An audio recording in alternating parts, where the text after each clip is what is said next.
Say goodbye to your credit card rewards. Big box retailers, led by Walmart and Target, are pushing for a bill in Congress to take away your hard-earned cash back and travel points to line their pockets. Senate Bill 1838 would enact harmful credit card routing mandates that would end credit card rewards as we know it. If you love your credit card rewards, visit handsoffmyrewards.com and tell them to oppose credit card routing legislation paid for by the Electronic Payments Coalition. I'm Jason Pack. And I'm David Patrikarakos. And this is Disorder, the podcast that tries to make sense of our messy, messy, messy world. And today we're doing a bonus episode trying to make sense of these disordered times.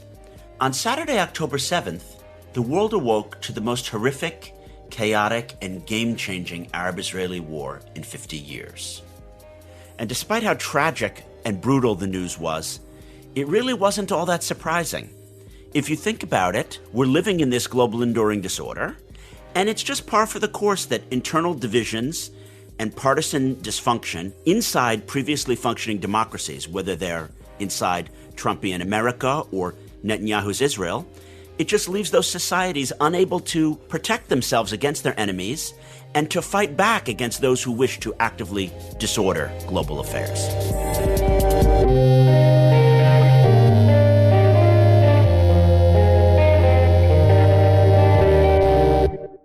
Hello, orderers. As we were recording this episode on October the 11th, an Israeli unity government was announced whereby the opposition legislator Benny Gantz will enter Netanyahu's cabinet. And one of the things that this could mean is that the controversial judicial reforms, which were advanced by Netanyahu earlier in the year, are now put on hold. What this means is that although disorder and the controversial Netanyahu attempt to reform the Israeli Supreme Court so it could be subjugated to political control rather than technocratic judiciary control is on hold, we see a dynamic whereby partisan disorder caused the weakness of Israeli society and fissures and protests, and things have gotten so bad that there is a semblance of unity whereby Jewish Israelis from the secular peacenik left all the way to modern Orthodox settlers on the right are willing to work together for the greater good. And that might be an analogy in America and Britain, whereby the weaknesses that Trump and Brexit have wrought on our societies are going to have to get much, much, much worse, make things so dysfunctional that we're prey to our external enemies, be they climate change or China. And then only after the crisis, the avoidable crisis has happened, can we then cure these divides.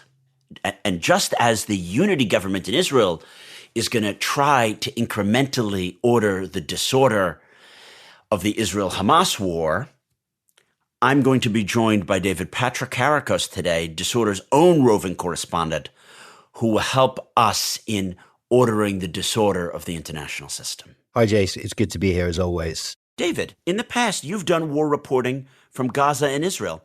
How did you first respond to the news on Saturday? The immediate reaction to what we're seeing and what we are continuing to see is one of visceral disgust. We're talking about people storming through border fences, bulldozing border fences. We're talking about them paragliding into southern Israel. We're talking about people dancing at a rave and being massacred. We're talking about the images of women being dragged off to be raped and killed, literally. We're talking about children screaming. So I think that it's quite an emotional response to all this. But once that happens, you have to step back and try to understand what it is we're seeing. And what strikes me most immediately, and there's a lot of things to unpack here, is why are we seeing these? The Palestinians, Hamas perhaps less so, but generally are quite media savvy.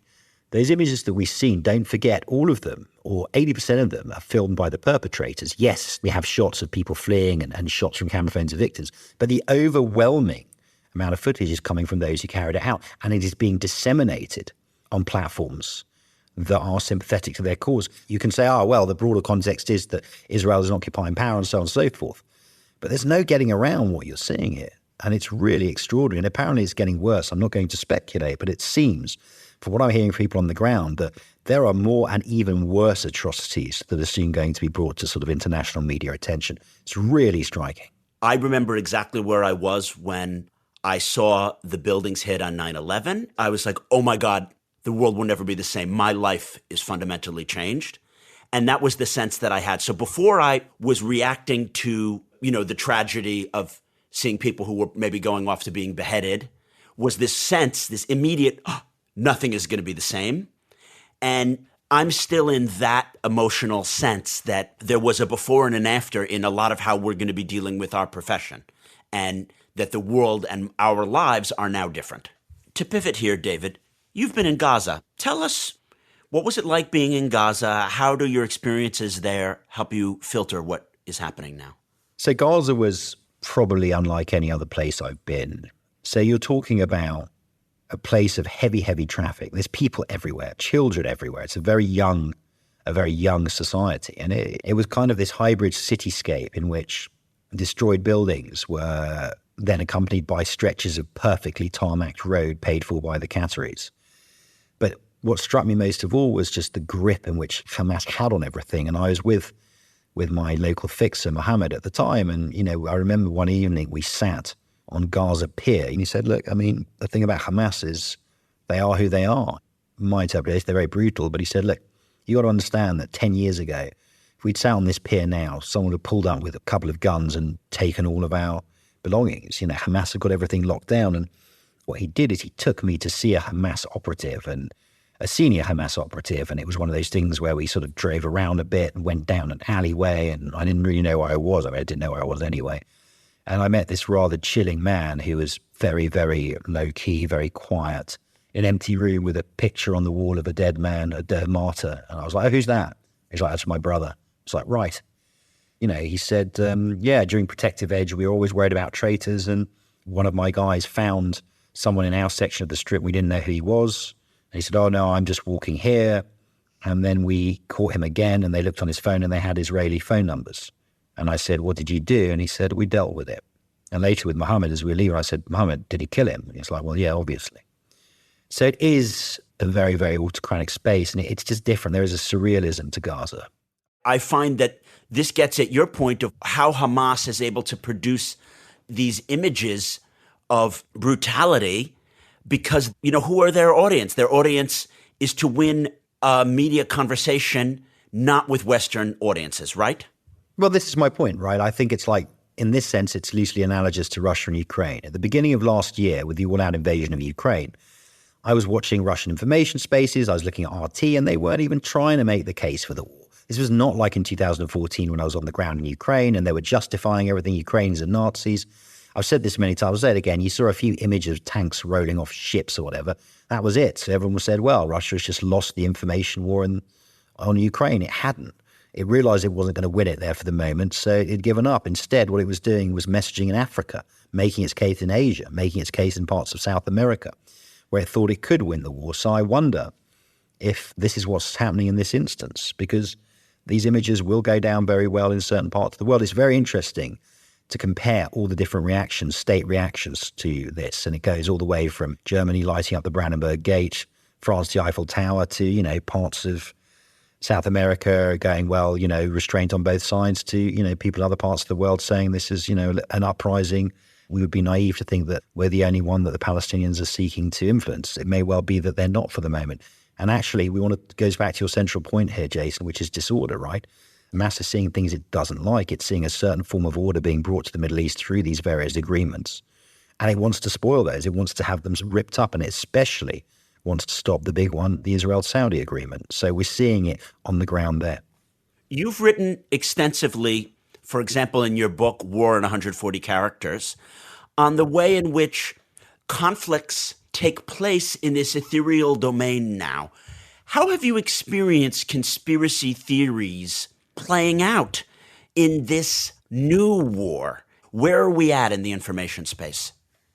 I don't think social media has destroyed civic discourse or created conspiracy theories. What it's done is it's turbocharged both. And it's allowed that impulse that was there to really take hold.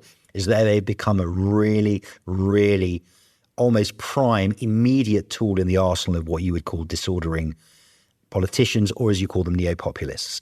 You know what it is, Jason? I've realized there's no embarrassment about it anymore. Politicians didn't want to, unless they were completely crazy, didn't want to get involved in conspiracy because it was embarrassing. There was a stigma to it. There's no stigma to it anymore. That's a great point. The Marjorie Taylor Greenes and Lauren Boeberts have taken the barrier away from being involved in conspiracy theories. And I feel that the internet, rather than meaning people can find truth and can debunk conspiracy theories easier, it means that they can find and live in their alternative conspiratorial worlds much easier.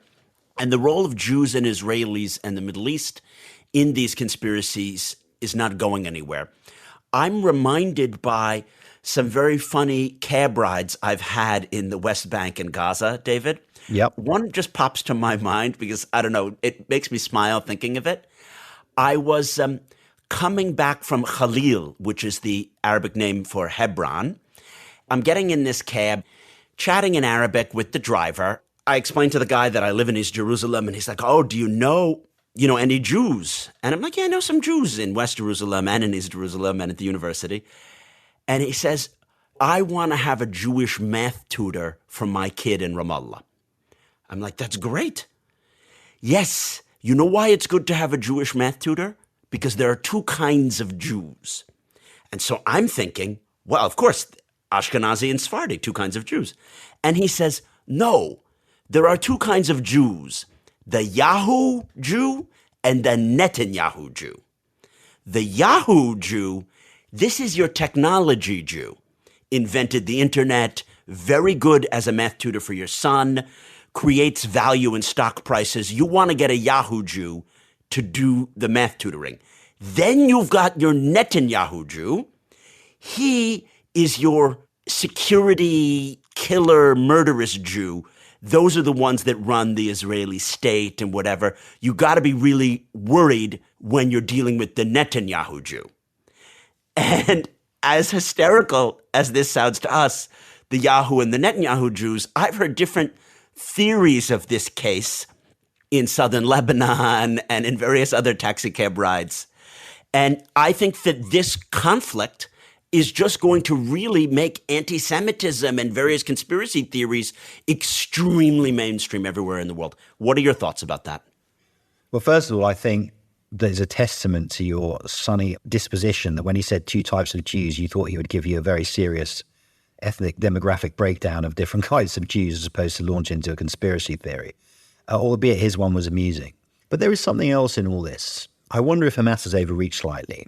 There was no equivocation from DC, from London, from Berlin. I think what we'll see actually again is a further re-entrenchment of anti-Semitism amidst those constituencies where it's already perhaps most embedded. The division will just increase. Look, there's something else we also need to think about. This is important, and this is only a few days old now. Right now, we're seeing, the images of screaming Israeli women, as I've said, being dragged off to be raped and killed, literally. But the more this goes on, the more we will see the Palestinian dead, the more we will see the dead children, the more we will see the dead women, the more we will see the dead old people, et cetera, et cetera. And that's when things will start to get worse, I think, if we're looking at this in terms of anti-Semitism. If we see Jews in that sort of context as often a trope for the West, et cetera, we're going to see more and more division become more and more entrenched. And I think that the feeling that some people will get by being anti-Semites is that the things that they don't like in their world are not their fault and not the fault of their leaders. I remember a cab ride from the kind of taxi cab station in Beirut, and there were lots of potholes on the ride, and I'm chatting with the cabbie, and he says, these potholes, not our fault. The Israelis fly jets overnight.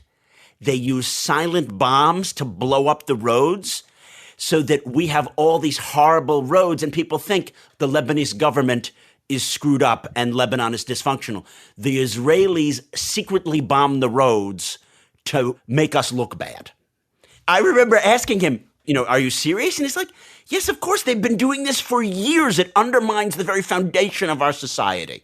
It's like when that dolphin ended up in Egypt. Do you remember? And they said that it was a Mossad dolphin. In England, there was the hilarious man, this very sort of quasi-Islamist kind of guy, But he did a video feed saying that Mossad had come into his house in East London, where it was, and stolen his shoe. And then I think 2 days later, he found it like under his bed or something. Conspiracy theories fundamentally, right? If you look at what the primordial impulse is, it's to make sense of a world that's completely chaotic and arbitrary, right? 100%. They are fundamentally an expression of helplessness. Look, and I have kind of sympathy for it, especially look, in the Arab world, conspiracy theories is really prevalent. But you know what? A lot of the time you are living under governments that pretty much can and do more or less whatever they want. So it's easy to believe the governments are capable of everything. I mean, my problem with conspiracy theory, and I say this to everybody, is I'm telling you governments aren't that competent. They might be that malignant, but they're not competent. They can't collect your bins properly. Yes, and the proof is the Israeli government is not even competent enough to protect itself or make a wall that can keep out the militants.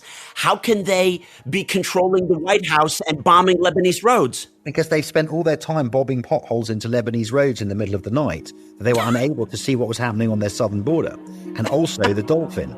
They lost the dolphin.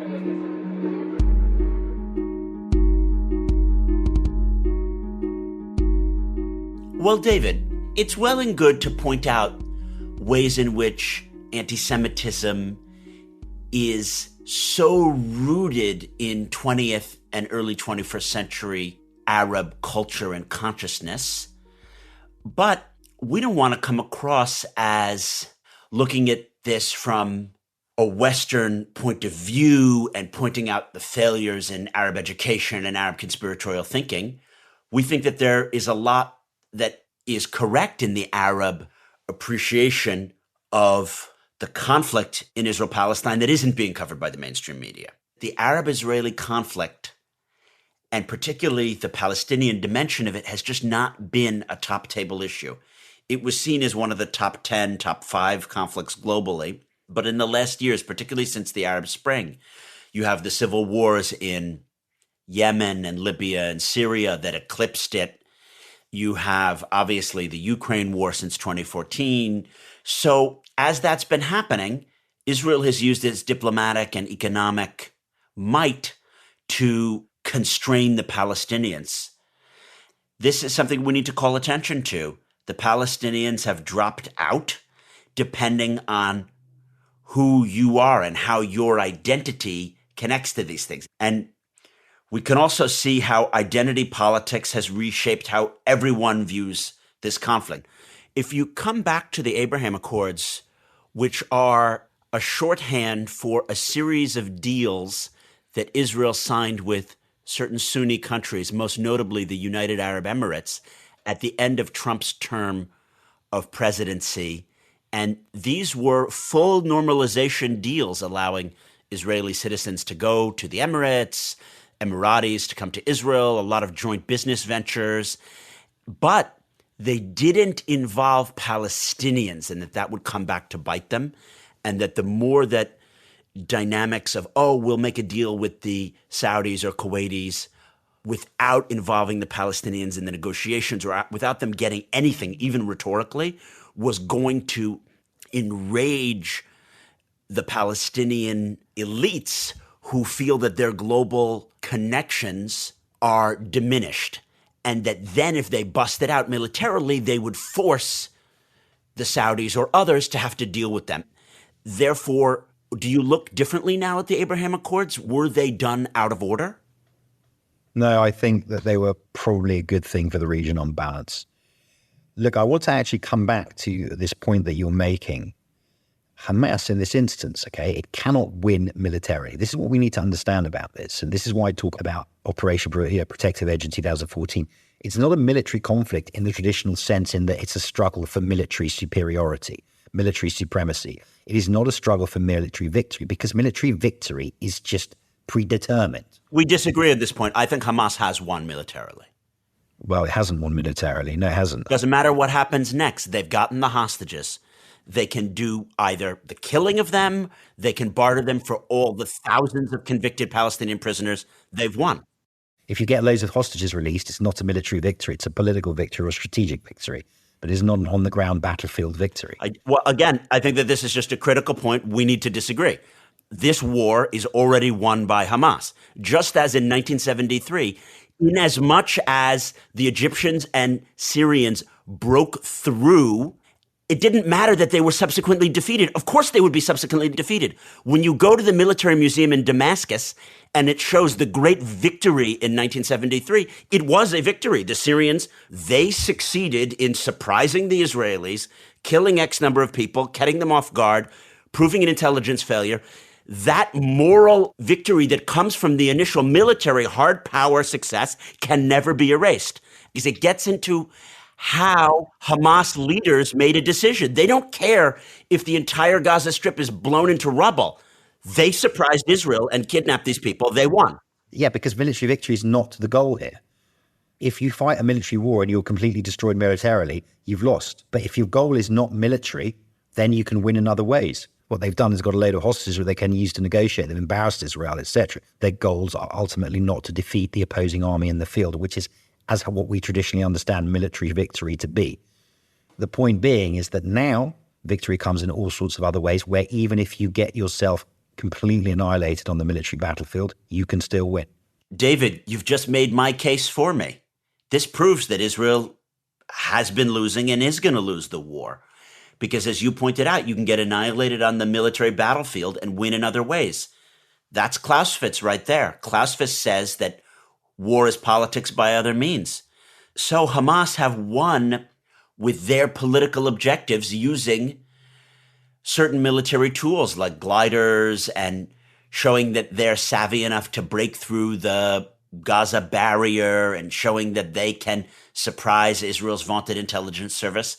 That's the political victory and therefore the military victory, because they used military savvy and means to outfox and win a media narrative against Israel. And many Israelis are going to be doing hand-wringing. Oh my God, I can't believe that we were so incompetent. And this Clausewitzian angle leads to my most important takeaway. And it literally hit me the morning of the 7th of October. Before I had read any of the news, I just saw the headline and I thought, oh my God, this is a huge warning sign for America and Britain. Oh my God, if we stay caught up in our Trump versus anti-Trump, Brexit versus anti-Brexit, leave, remain, we're going to become the house divided against itself that can't stand. And I hope that this is a warning for us so that in the States, we can not get to this point of partisanship, that our house is so divided against itself that we can't face threats from China, from pandemic, from climate change. We are seeing the implications of the global enduring disorder. And this is a particularly egregious example, I think, here, because Israel was so divided. You know, Netanyahu, he was attacking the IDF. He was actually doing exactly what Trump did, funnily enough, the way that Trump spoke about the military. So I think obviously if your house is divided, you are far less able to respond to external threats. And also when your house is divided, you care less about external threats because the enemy is within, right? So correct. I think it's absolutely correct. I mean, I think, look, there's a lot of things at play here, though, right? If you are Hamas, if you are Hezbollah, if you are the Russian state, you're going to look at America and you're going to be absolutely gleeful at what is happening internally. And long may it continue, as far as they're concerned. What can the potential orderers, such as Biden and the European Union, do? We need to get our house in order, and Biden has done, what, a good job at home? I mean, tell us about what he can be doing. Biden's done well. He's governed internally very well. And in what is fundamentally now, I think we can all agree, pretty much a poisoned chalice, being the US president, just like it is being the British prime minister. He's also done very well on Ukraine. It's not easy. What he's done with Ukraine is the true expression of someone who comes from a different era where America was the great orderer. Because he understands that if we fall back on Ukraine, if we give way to Russia on Ukraine, it's going to be a disaster for everybody. This is what people who say, oh, why are we giving money to Ukraine? It's not in our interest, don't understand. And beyond the immediate brutality and tragedy, both Israel-Palestine and Russia-Ukraine are geopolitical fault lines. There are two conflicts in which the West essentially lines up against those who oppose it. If I know your position on Russia or Ukraine or Israel and Palestine, I can probably, not 100%, guess where you stand on a whole host of other issues. Do you want a solidification of what you believe to be a largely benign status quo? Or do you want those new powers to rise because you believe that what they're offering is better than the status quo? Yes, the world is more bifurcated ideologically than it's ever been. And stupidly, people who in the West and the global South are willing to throw in with Russia and Hamas don't grasp that they're throwing the baby out with the bathwater. Yes, and this is where I think, you see, I disagree with you. You used the word bifurcated. The world was bifurcated during the Cold War. That was simple. Okay, you're right. It's now not it's bifurcated. now it's about disorder, right? Yes, there are still two opposing camps, but now it's like, look, I don't care. Anything. We throw all chaos here. We tear the whole thing down and we see if something better, or we assume, or we hope, or we pray something better rises in its place. That's the disorder.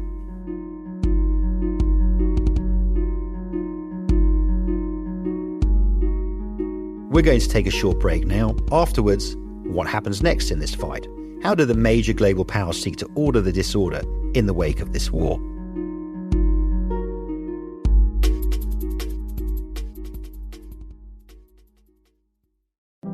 Say goodbye to your credit card rewards. Big box retailers, led by Walmart and Target, are pushing for a bill in Congress to take away your hard-earned cash back and travel points to line their pockets. Senate Bill 1838 would enact harmful credit card routing mandates that would end credit card rewards as we know it. If you love your credit card rewards, visit handsoffmyrewards.com and tell them to oppose credit card routing legislation paid for by the Electronic Payments Coalition. So, David, it's a disordered world out there, and the disorderers want it to be even more disordered.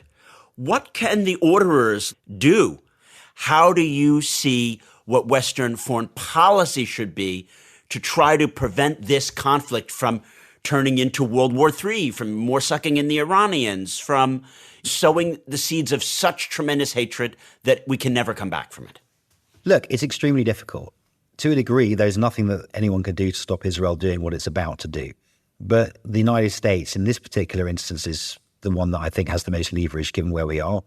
And I think that it has to be made plain to various interested parties that they need to not get involved. You know, this is where hard power matters. But it's limited. The US is not going to invade Iran, which is a good thing because it'd be a catastrophic thing to happen for everybody. But we also have to accept that there are limits to what can be done. And I think we just have to understand as well that there are some powers that they're, ordering or not, there is a limit to their power. What can the US do? It can make very plain to other countries not to get involved, and it can say to Israel, okay, you can do so much, but anything beyond, and we'll cut aid and we'll do things that the leverage it's always had. I think that's the only thing in this instance. I think in this immediate case, there is no grand theoretical or ideological fix. Well, we can agreeably disagree there. I think that you're presenting a very conventional response, deterring potential enemies like Iran from doing more, trying to incentivize an ally like Israel from not overreacting. I see a greater opportunity. This is so bad, this Hamas-Israel 2023 war, that there's an opportunity to reconfigure the international system. I would like to draw on what Bret Stephens wrote in an NYT op-ed. Why not have a conference, Saudi and Egypt, but also bring in the Qataris and discuss ways in which there can be a condominium over Gaza? Since the withdrawal, the 2006 Hitnatkut, there hasn't been one international legal framework for how sovereignty is dealt with in Gaza. And therefore, the Gazans throw their hands up in the air and say, the meanie Israelis are working with the Egyptians to prevent us from doing free trade. We're in a ghetto. We need to bust out. What if we had an international system where not just the quote unquote moderate Sunni states like Saudi and Egypt, but even the Qataris or maybe the Turks are in a condominium relationship where they're responsible for Gazan affairs. They pony up some money. They help control Gaza's borders and international relations. And this is signed, sealed, and delivered by some kind of treaty. I think that this is possible now. And you have to keep in mind that it's always darkest before the dawn. So this tragedy makes it seem like it's so dark we can never order our way out of this. But Gaza hasn't had sovereignty in a proper way since 2006. Maybe there's an opportunity to bring in different Sunni states to do the financial and international affairs for Gaza. I think it's a nice idea. I don't think it would happen, but hey, why not? How is this going to impact the fighting in Ukraine? What will this mean for, say, the Ukrainian counteroffensive in the Donbass and their pushing on Crimea? We're hearing about how weapon supplies that were meant for Ukraine are going to be gazumped and go to Israel instead. But are there other implications for the fighting? I can't speak to the delivery of weapons. I would say that the biggest concern, I would say, if you're a Ukrainian politician, and I'm pretty sure that I know this is what a lot of them are worried about, is that now attention is going to go away from Ukraine onto Gaza. If that attention starts to drift elsewhere, then you're in trouble, especially since, because we have one of the world's primary disordering power, Russia, as their enemy. I think Russia will be loving this. It further creates divisions within that international Western-led settlement, and now perhaps some of the attention will start to drift away from Ukraine. It's perfect. So that's where I think it may well be that Ukraine starts to miss out on weapons, but if the attention starts, it's a huge political problem for them. And it's more than the attention, because with Speaker of the House McCarthy thrown out a week and a half ago, the Matt Gaetzes of the world and the Lauren Boeberts are going to be able to say, yeah, we stand with Israel. We just don't stand with Ukraine. Why don't we have a funding package for Israel? Because that's a more pressing concern. And the Trumpian base might say, yeah, actually, I would rather my tax dollars support the Israelis, whereas Ukraine is further afield or whatever. And that's, of course, wrong, because these are just different fronts in the same struggle. And anyone who tries to divide them fails to understand that this is about a fight for global order and to make a world in which democracy is safe and one in which neopopulism and autocratic rule by force is not safe. How do we use this crisis, which showcases what happens when a house is divided against itself, to get Western publics to a centrist position? I mean, I guess that assumes that the centrist position is the one that will cure everything. I'm not sure it will. I don't know if it's a centrist right or a left. I think it's just one more example of the problems we're facing. People might say, oh, well, what are you talking about? There's nothing to do with an age of disorder. It's been like this for 80 years. Fine, maybe. But let's take Israel, Palestine now, Russia, Ukraine, Russia, Georgia, Armenia, Azerbaijan. These kind of conflicts are now erupting more and more and more and more and more because of the symptom of this overarching thing that you talk about, the enduring global disorder. We didn't see all these conflicts at the end of the 90s. We didn't see all these conflicts, 15 years ago. There were long-running things in Africa and South America, but conflict is erupting everywhere because of many of the things that we discussed today and that you discuss in this podcast generally. That's right, David. Disorder kills. Because if the world was not this disordered and we didn't have so much dysfunction in our own societies, we would have better international coordination. And if we had better international coordination, it's not just the Israeli intelligence services that would have worked better, but the American and French and Egyptian and Jordanian ones who all wanted to prevent this. But they were unable to because we're not sharing information properly and we're not coordinating properly. That's the very essence of what we're trying to point out in this podcast. The international dysfunction is going to be causing people to die of climate change and floods in the 2030s. And what was over there yesterday is going to be tomorrow over here when, we're at war with some Trumpian militia who refuses to accept the 2024 election results. Disorder kills.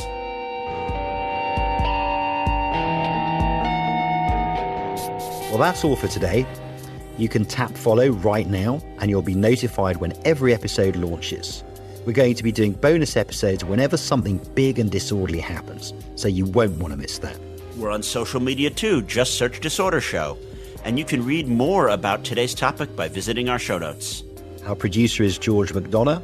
Our executive producer is Neil Fern. Thanks for listening. And although it seems unlikely, I hope you have an orderly week.